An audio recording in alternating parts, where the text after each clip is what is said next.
And now we interrupt your regularly scheduled onslaught of insurance commercials to bring you Creepy Cheapies with Dr. Lady.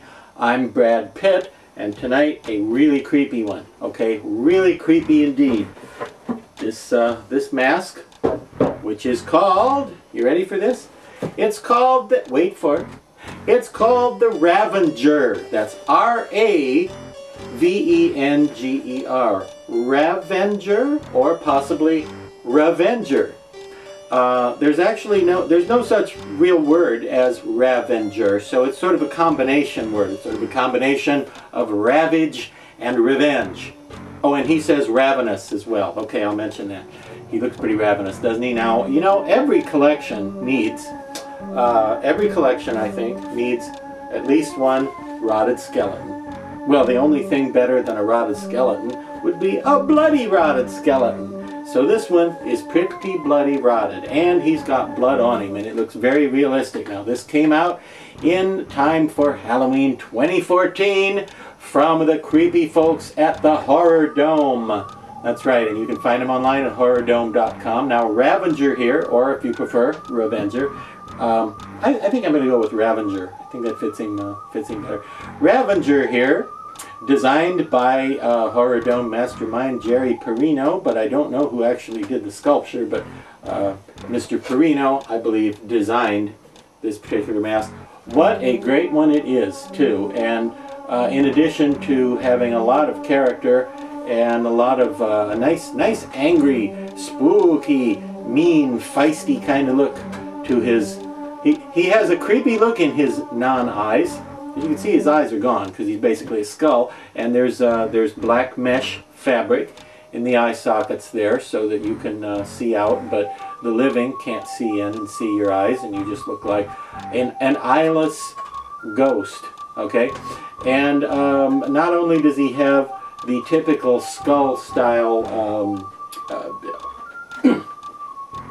not only does he have the typical skull attributes going for him, he's got the added charm of blood in the hair. And I know it would take about probably 2 minutes for you to get some red paint or some fake blood of your own and put it in the hair if you wanted it, but I can't help it. I was impressed by the fact that he's got blood in the hair. I think that kind of makes it. That makes this one stand out amongst the rotted skull masks out there. As you can see, its full head has a nice generous bib in the front with very realistic, icky, blood-soaked quality to it down there in the lower area.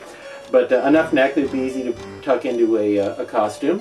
And in the back, he does have a slit to make it easier to get your head in and out of the Ravenger mask. But the hair pretty much obscures the slit, so it's not really an issue. Again, I was impressed with the bloody hair. I think my favorite thing about this one is that his hair is splattered with blood, just because that's very unusual. And it looks scary. It looks really Halloween-like. You know, you could wear this with a suit, you could wear it with a black robe, a black coat, whatever, just to be spooky anytime. And there are also the suspiciously familiar hands. Look at that. See how those go with him? Those are good masks. Now these actually aren't exactly just for him. These are called zombie skeleton hands, or skeleton zombie hands, also from Horror Dome. And well, there are other masks that they make, and other masks made by other companies for which these would be a good match, I think. But the old Ravenger here is just maybe one of the best.